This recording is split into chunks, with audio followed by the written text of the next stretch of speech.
Yo soy Joaquín Rey y esto es La Voz del 21. El día de hoy nos acompaña el doctor Víctor García Toma, abogado constitucionalista, con quien vamos, por supuesto, a analizar el pedido del Ejecutivo para el adelanto de elecciones, en particular a la luz del proyecto de reforma constitucional que ya llegó esta tarde al Congreso de la República. Doctor, ¿cómo está? Joaquín, gusto en saludarlo. Muy buenas tardes. Gracias a usted por venir.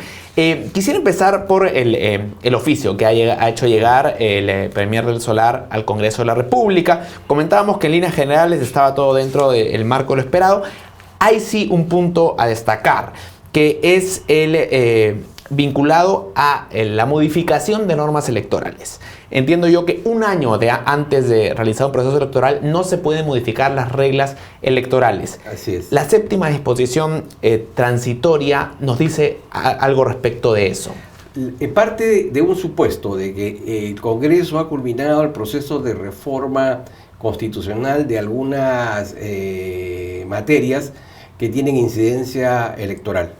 Y en ese contexto los ha exonerado de la regla que establece la Ley Orgánica de Elecciones de que no se puede modificar. O sea, en buena cuenta lo que busca esta disposición es que los cambios al sistema político, las reformas políticas que se han aprobado sí puedan ser incluidas en el próximo proceso. Así. ¿Va a ser posible? Yo no soy tan optimista por lo siguiente. Todos sabemos que el Parlamento a regañadientes ha aceptado aprobar este paquete de reformas. E incluso en algunos casos lo ha hecho a su estilo, fruto de una suerte de pacto tácito, ¿no? de aceptación al pedido de confianza en torno a avanzar en este proceso de reformas. Pero habida cuenta de que esto finalmente ha quedado afectado, no sería descabellado pensar de que el Parlamento ya no tiene interés en seguir viendo el tema con la premura o aprobarlo en los términos en que lo hizo en la primera legislatura. ¿No? En particular porque dos de los proyectos de ley que han sido aprobados requieren una votación en segunda legislatura. Eso ya difícil que suceda. Difícil que suceda, exactamente. Pero y respecto de los otros 4 que se han sido aprobados, ¿por qué no podrían aplicarse para el próximo proceso? Porque no tienen, digamos, si no son de incidencia electoral, pueden entrar, no hay ningún problema. De acuerdo, pero los que son de incidencia electoral, en virtud de esta disposición, también podrían. Solo habla de reformas constitucionales, si mal no recuerdo. Solo habla de las constitucionales. La ley de reforma política. Está bien. O sea, no solo las constitucionales. Pero también hay un tema de tiempo, ¿no? Porque el proyecto de ley puede estar aprobado, pero ya luego que el Jurado Nacional de Elecciones y la OMP puedan ya aplicar estos cambios, eso toma tiempo, ¿no? Ahí hay varias dificultades. Primero, las 3 autoridades del sistema electoral están en una situación precaria. El presidente del Jurado Nacional de Elecciones está sometido a una investigación por parte del Ministerio Público, ¿cierto? A raíz de unos audios con el señor Inostroza. El jefe de la OMP y el jefe de la RENIEP, no hay jefe de la OMP porque todos sabemos que estuvo comprometida su elección con el tema de los cuellos blancos, y el jefe de la RENIEP, que lo venía haciendo muy bien, no puede participar en un proceso de ratificación en el cargo porque no existe el ente, que en este caso es la Junta Nacional de Justicia, ¿no? Ese es un primer problema. El segundo problema es que hay que implementar toda una maquinaria electoral. Hay que nombrar a los miembros de mesa, hay que crear los jurados electorales, ¿no es cierto? Y entonces eso requiere una logística compleja, por decirlo menos. Exactamente. Ahora, también en el transcurso del día ha habido un debate en torno a la forma en la que se ha planteado este proyecto de modificación constitucional. En particular, el congresista del Castillo, el congresista Mulder, han cuestionado el hecho de que el Consejo de Ministros no aprobara que esta propuesta sea incluida en el mensaje presidencial. Y la verdad que hay cierta duda sobre si esto se discutió o no en el Consejo de Ministros que aprobó el mensaje. ¿Este hecho podría viciar el proceso? Digamos, parece ser que la propuesta de la medida no fue expresamente aprobada por el Consejo de Ministros. Eso se deduce incluso de las propias declaraciones del presidente del Consejo de Ministros, el señor del Solar. Eso implicaría una infracción constitucional, porque hay un mandato de la Constitución que obliga a que... ¿Qué es exactamente lo que dice la Constitución? La Constitución dice que el mensaje del presidente de la República tiene que ser aprobado en Consejo de Ministros. Es decir, el texto, cada palabra del discurso, discurso. No, se refiere pues al conjunto, digamos, al enfoque que hace digamos, a la exposición crítica del año en curso y las medidas que se piensan adoptar para corregir o para... Que esta medida sí es una medida crítica, digamos, que sí debería ser aprobada. Exactamente. Entonces parece ser que ahí se le pasó la paloma al presidente. Y eso configuraría una infracción constitucional, pero que no puede ser vista sino cuando concluya la gestión del presidente. Lo segundo parece que sí se ha cumplido, es decir, advertidos de esta situación, se ha reunido hoy el Consejo de Ministros y ha aprobado este texto, ¿no? Cuando usted dice que esta infracción constitucional no podría ser vista hasta que concluya el presidente Vizcarra su mandato, ¿qué implicancias tendría esto para el señor Vizcarra si es que se detecta una infracción constitucional para su futuro? Digamos, por ahora, el presidente de la República tiene una inmunidad absoluta. El presidente de la República solo puede ser afectado en el ejercicio de sus cargos por razones jurisdiccionales, administrativas, judiciales o políticas, por disolver el Congreso inconstitucionalmente, por impedir el normal funcionamiento del sistema electoral, ¿no? Por incurrir en el delito de traición a la patria. Está claro que ha cometido una infracción constitucional, pero eso solo se va a ver al final de su mandato. Y eso implica que se va a hacer una evaluación. Bueno, todavía no está claro, tendría que demostrarse. Ya, correcto. En ese supuesto de que se acreditase eso, incurriría en esa infracción y se haría una evaluación política que es subjetiva. Es decir, lo primero es la sanción de una suspensión de sus derechos políticos que va desde un día a 10 años, ¿no? Hasta 10 años. Claro, eso fue lo que pasó con Alberto Fujimori. Claro. Cuando Alberto Fujimori, digamos, incumpliendo la Constitución, cambia su itinerario de viaje, porque él es solo autorizado para ir al Congreso a Brunei, se va a Tokio, primera infracción, y la segunda es que renuncia por fax, entonces el Congreso le decreta la infracción constitucional y lo suspende 10 años. Bueno, pero esto no es menor, porque esto, si se diera, significaría que el señor Vizcarra no podría postular la presidencia en el 2026 o 25.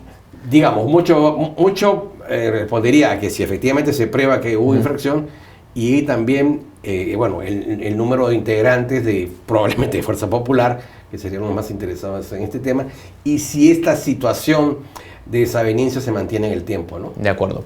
Quisiera pasar a lo que viene. Este proyecto de ley debe ser aprobado por el Pleno del Congreso por una mayoría simple para luego ir a un referéndum.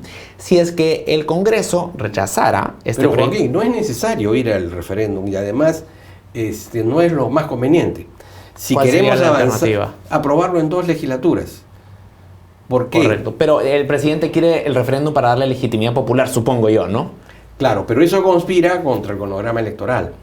De acuerdo. Conspira contra el cronograma electoral. Pero el problema con la alternativa de 2 legislaturas es que requiere mayoría calificada. También es cierto.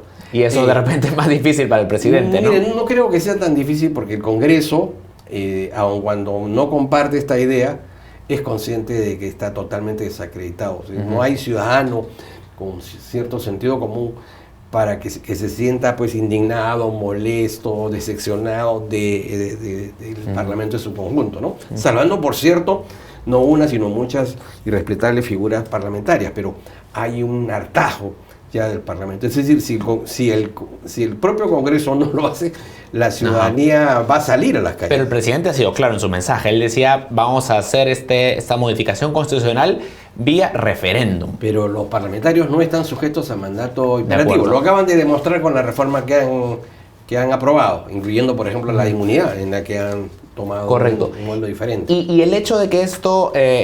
la manera por la cual se va a hacer este cambio no tiene por qué ir en el proyecto, es independiente. O sea, este mismo proyecto podría ser aprobado por 2 legislaturas o por referéndum.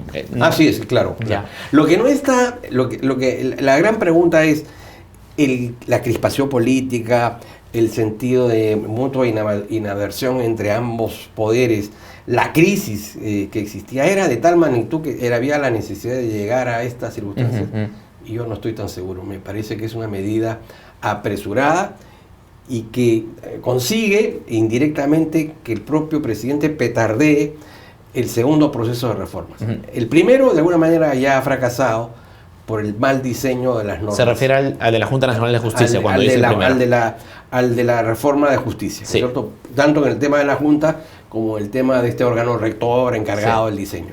Bueno, ya ha pedido su salida. ¿Cree usted que es responsabilidad del Ejecutivo el fracaso de la reforma de justicia? Sí, porque de ahí surge el proyecto, ¿no? Pero el Congreso también, es un proyecto que pasó por el Congreso también, ¿no? Pero se lo han aprobado en los términos que el presidente más o menos quería, porque en ese momento el presidente había dado una suerte de edúcase, ¿no? O me lo apruebas en estos términos o hago uso de la cuestión de confianza, ¿no? Entonces, creo que muchos parlamentarios, por el temor a salir tempranamente de la planilla, optaron por esta suerte de sumisión, ¿no? Ahora, sí parece claro que la reforma de justicia no ha ido todo lo bien que queríamos, pero ¿por qué cree usted que con esta medida se estaría petardeando, como ha dicho, la reforma política? Porque algunas medidas están vinculadas con el tema electoral probablemente no se puedan llevar a cabo para el próximo proceso electoral. Y lo segundo es que teniendo un parlamento nuevo, es posible también que esas reformas sean a su vez reformadas. O sea, nadie garantiza la intangibilidad del proyecto de reforma, ¿no? Ahora, el argumento del presidente Vizcarra es que en realidad esta reforma no iba a funcionar igual porque ha sido mutilada, ha sido modificada en sus aspectos esenciales, se han introducido disposiciones transitorias, la democracia, por ejemplo, el voto preferencial continúa, ¿no? Entonces, ¿cree usted que igual hubiera sido una reforma significativa si continuaba este Congreso? No, yo creo que el proceso, digamos, estuvo mal diseñado. Hubo mucho apresuramiento. Cuando dice el proceso, ¿se refiere a los proyectos de ley? ¿O? Fíjese, en el Perú existe por ley un ente que se encarga de concertar las políticas públicas de mediano y largo plazo, que es el Acuerdo Nacional, que funciona dentro de la estructura. La verdad que no mucha gente se acuerda, ¿no? Y que funciona dentro de la estructura de la PCM. Y en ese ente están representados los partidos políticos, las entidades corporativas empresariales, las entidades corporativas laborales.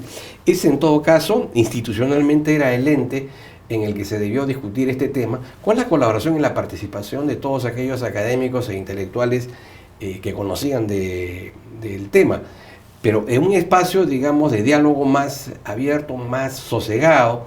¿Cree usted que la comisión que se constituyó, la llamada Comisión de Alto Nivel, no fue el espacio adecuado para debatir estas, o para plantear estas propuestas? Lo que pasa es que se les llamó a último momento, se les dio también plazos muy, muy cortos, y lo mismo ha sucedido con el Parlamento. Yo creo que aquí ha habido, más allá de la buena voluntad y de algunas ideas interesantes, digamos, un ambiente poco propicio para debatir, para ponerse de acuerdo, para disentir, ¿no? De acuerdo.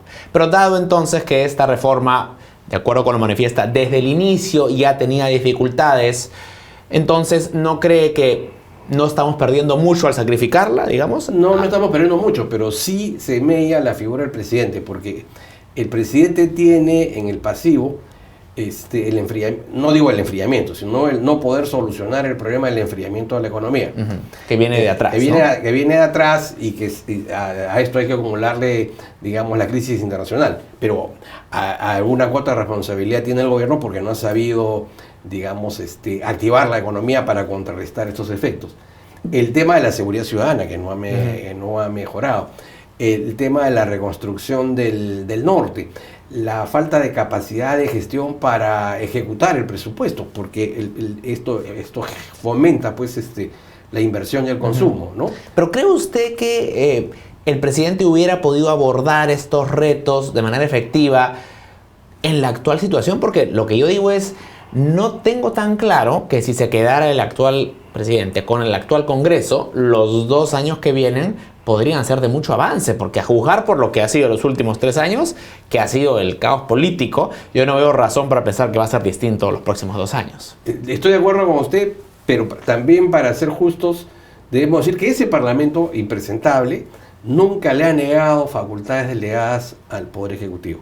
El Ejecutivo ha diseñado toda su política legislativa sectorial en los términos que ha querido porque el Parlamento se lo ha permitido. Y lo segundo, que no le ha hecho mayor problema en lo que se refiere a la aprobación de el presupuesto, que es tan importante, ¿no es cierto? Cuánto voy a destinar en cada materia y en qué ámbito. Entonces, en esos dos aspectos no se puede decir que el Parlamento ha sido obstruccionista, ¿no? En lo segundo es, si se considerase que no hay no hay otra salida que acabar el gobierno con anticipación, yo creo que deberíamos acudir a una fórmula menos heterodoxa, una fórmula más conocida y menos complicada desde el punto de vista procesal y desde el punto de vista del tiempo. Es la renuncia de los dos, del presidente, la primera y la única que queda, la segunda vicepresidenta, y convocar nuevas elecciones. Que las convoque el presidente del Congreso, que lo pueda hacer de manera inmediata, ¿no? Ahora, esa alternativa encontraría un problema porque habrá leído usted la entrevista a la vicepresidenta Arauz que ella no está dispuesta a renunciar. Pero, entonces, si es que renuncia el presidente, en efecto lo que pasaría es que se caería la señora. Es una mujer sensata e inteligente, sabe que su gobierno sería viable. Y en segundo lugar, esa impresión también tenía el ingeniero Márquez cuando quiso quedarse. Era el segundo vicepresidente de Fujimori. Y bueno, prácticamente el rugido de la calle lo sacó. Así es. Ahora, quienes son entusiastas de la alternativa planteada por el señor Vizcarra dicen que aún con las mismas normas electorales y los mismos partidos, porque van a ser los mismos, podríamos tener un mejor Congreso porque la ciudadanía ya es más consciente de la importancia de tener un buen Congreso y por ende ejercerían un voto más informado, más consciente. ¿Qué le parece ese argumento? Mire, de las organizaciones que conocemos, hoy ni el Fujimorismo, ni el aprismo, ni las organizaciones de izquierda nos pueden garantizar encontrarse en la actitud del día de mañana de poder llevar a cabo procesos internos y presentarnos listas y programas, digamos, a la altura de las necesidades, porque tienen serios problemas internos. El hecho de que no se permita la reelección, ya no exista la reelección congresal, indica que probablemente tengamos una representación de menor calidad de la que ya tenemos ahora, ¿no? Y nada induce a que aparezca, porque estos son procesos largos, que aparezca una nueva clase dirigente, ¿no? Es nuestro deseo, pero en el corto plazo no se avecina nada en ese sentido, ¿no? Para terminar, una duda procedimental. Si es que este proyecto de ley no fuera aprobado en el Pleno del Congreso, ¿podría el presidente plantear una nueva cuestión de confianza en torno a este proyecto? Que dicho de paso, el ministro Ceballos de Justicia ha dicho que planean hacerlo en caso sea necesario. Digamos, la cuestión de confianza es para la generación de políticas públicas. Y esto es básicamente una norma dirigida a cortar el mandato. En el supuesto que planteara una cuestión de confianza, lo primero que se va a presentar es una renuncia del gabinete y se tendría que convocar a un nuevo Congreso para que esté un año y medio. No tiene sentido. Pero sí, porque el ministro de Justicia argumenta que el TC se ha expresado en el sentido de que no hay límites para la cuestión de confianza. Entonces, sí podría hacerlo, solamente que el resultado podría ser peor.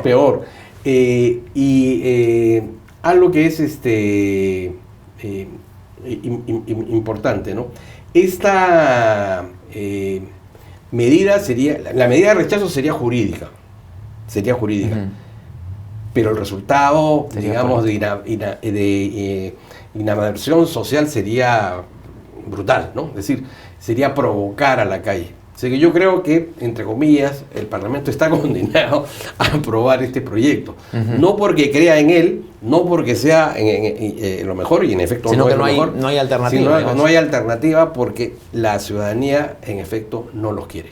Eso está claro. ¿Y cree usted que sí va a ser posible organizar, o sea, con las restricciones de tiempo y todo, pero podríamos estar convocando entonces a un proceso electoral en el tercer domingo de abril del 2020 como está proponiendo este proyecto de ley? Bueno, ya lo hemos probado con los panamericanos. Pero habrá que llevar a know-how. Claro, sí, bueno, finalmente las cosas en el Perú siempre las hacemos a la carrera y al final, pues con la ayuda de Dios salen bien. Pero el problema no sería ese, sino el problema es que el futuro del país en manos de una nueva clase política, eso sí preocupa, ¿no? De acuerdo. Porque no se ve de dónde va a salir esa nueva clase política. De acuerdo, doctor García Toma, le agradezco mucho por su tiempo. Gracias también, muy amable. Víctor García Toma, abogado, especialista en Derecho Constitucional en Perú 21 Televisión. Sigan atentos a nuestra programación. Hasta luego.